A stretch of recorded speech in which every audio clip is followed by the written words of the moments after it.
Good morning all. Edge for advance സ്റ്റഡീസിൻ്റെ BCom ക്ലാസ്സിലോട്ട് എല്ലാവർക്കും സ്വാഗതം.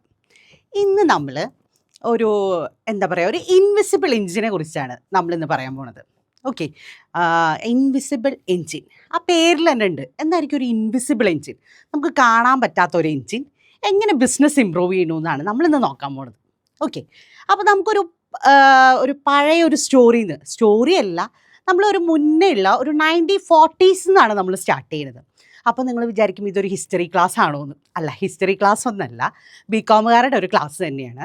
പക്ഷെ നമ്മൾ സ്റ്റാർട്ട് ചെയ്യുന്നത് 1940s എന്നാണെന്ന് മാത്രം. ഓക്കെ, അപ്പോൾ നിങ്ങൾക്കറിയോ 1940s നിങ്ങൾക്ക് ബിലീവ് ചെയ്യാൻ പറ്റുമോ എന്നറിയില്ല. എന്താണെന്ന് വിചാരിച്ചാൽ നമ്മുടെ ഒരു സിസ്റ്റം എന്ന് പറയുന്നത് ഒരു റൂം സൈസിലുള്ള ഒരു സിസ്റ്റം ആയിരുന്നു. അതിൽ നമ്മൾ ഇൻപുട്ട് കൊടുക്കാൻ യൂസ് ചെയ്തിരുന്നു പഞ്ച്ഡ് കാർഡ് മെമ്മറീസ് യൂസ് ചെയ്തിട്ട് നമ്മൾ ഇൻപുട്ട് കൊടുക്കുന്നു. സിസ്റ്റം അത് പ്രോസസ്സ് ചെയ്യുന്നു. പ്രോസസ്സ് ചെയ്തിട്ടുള്ള റിസൾട്ട് നമുക്ക് ആർക്കും മനസ്സിലാവാത്ത ഒരു ലാംഗ്വേജിൽ, ദാറ്റ് ഈസ് ഇൻ മെഷീൻ ലാംഗ്വേജിലാണ് സിസ്റ്റം ഔട്ട്പുട്ട് തന്നിരുന്നത്, അല്ലേ?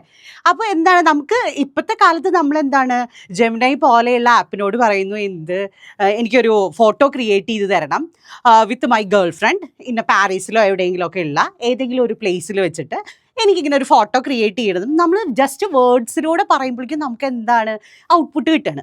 പക്ഷെ അന്നത്തെ ഒരു 1940s നിങ്ങളുടെ ഒരു സ്റ്റേജ് ആലോചിച്ച് നോക്ക്. നമുക്കറിയാത്തൊരു ലാംഗ്വേജിൽ കിട്ടുന്ന ഔട്ട്പുട്ടിനെ നമ്മൾ കൺവേർട്ട് ചെയ്യുന്നു. ജസ്റ്റ് അരിത്തമെറ്റിക്കൽ കാൽക്കുലേഷൻ മാത്രം നടത്താൻ വേണ്ടിയിട്ട് നമ്മൾ സിസ്റ്റം യൂസ് ചെയ്യുന്നു. അപ്പോൾ അങ്ങനെ ഒരു സ്റ്റേജിൽ നിന്ന് നമ്മൾ എന്ത് ചെയ്തിരിക്കുകയാണ്, ഭയങ്കര ഒരു ലാൻഡ്സ്കേപ്പ് ട്രാൻസ്ഫോർമേഷനാണ് നമ്മുടെ ടെക്നോളജിക്ക് വന്നിരിക്കുന്നത്.